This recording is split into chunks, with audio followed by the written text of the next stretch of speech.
What's going on, everyone? Jamie here, aka Keldon, aka Shivan Haven. I have too many names. Anyway, so this is the first episode of You Just Got Snapped. I don't know if I'm going to stick with that name or not, but exciting news. We just have had a new release in the Marvel Snap universe. So the new season started yesterday, February 7th, as of this recording. And so with the new season comes a new season card.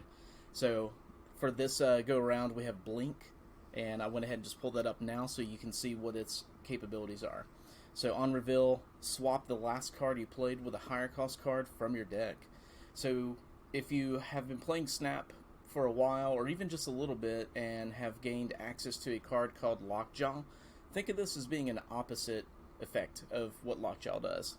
Lockjaw comes out, you play cards alongside it, and it swaps out cards from your deck. So what Blink does is it looks at the last card you played. So you could play, say, like a one-cost card, then play Blink next turn, and then that one-cost card will, modify to something else. So what kind of decks make sense for this type of card? So I didn't want to really spoil my fun and go and, search like Snap Fans database or, hit up Reddit or, any of the usual avenues to determine decks for brand new cards. I wanted to have some fun and figure it out on my own. So this is what I have so far.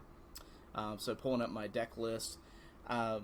Destroy decks. So if you're familiar with that mechanic, pretty straightforward. If you're not familiar, it's really just meant to mess up not only your cards and create higher cost cards thanks to the destruction mechanism, but in some situations like Killmonger, for example, you're out to destroy your opponent's cards too.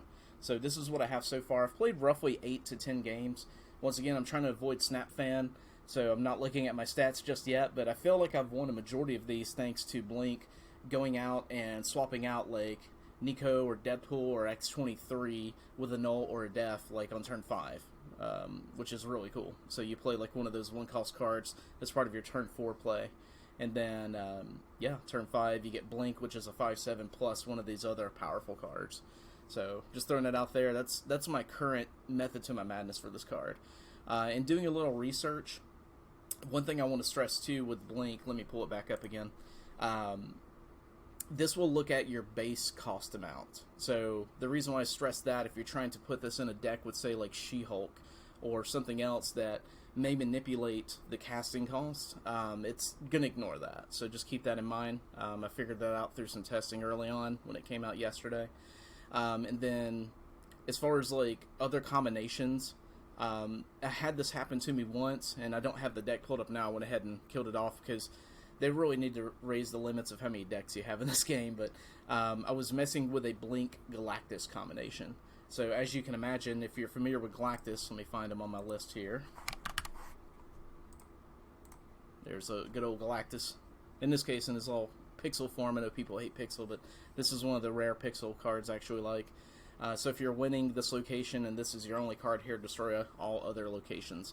So what you could do is cast that one cost card on turn 5, turn 4, then turn 5, cast Blink on a separate land, and then hopefully Galactus will drop. Because keep in mind, it's not going to go automatically to your highest cost card, a higher cost card. So for Blink, it's not, even though this is a 6 cost, and say you do have death and nothing's been destroyed, not that that would matter because once again it looks at base cost. It won't necessarily pick one over the other like every time. It's just picking a higher card, so keep that in mind. But the few small amount of games I played with it, it did grab Galactus, and I was able to continue on and work off of the other 2 lands being destroyed. I'm not the biggest Galactus fan, so playing against Galactus players, it makes me want to pull my hair out sometimes, but that's just another combination I think that would be very predominant. Or you could do like a bunch of high cost cards and Blob with Blink as well. That's another idea I had. If you're unfamiliar with Blob,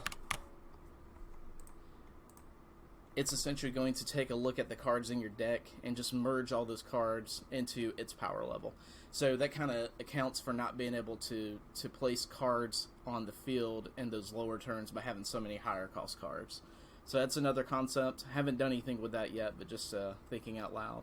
But yeah, that's pretty much all I have. Or even that could be, the thing that comes out and then Blob grabs everything. So a couple of options there. But anyway, that's all I have for this current card, Blink. So if you have any questions, feel free to reach out, and happy snapping.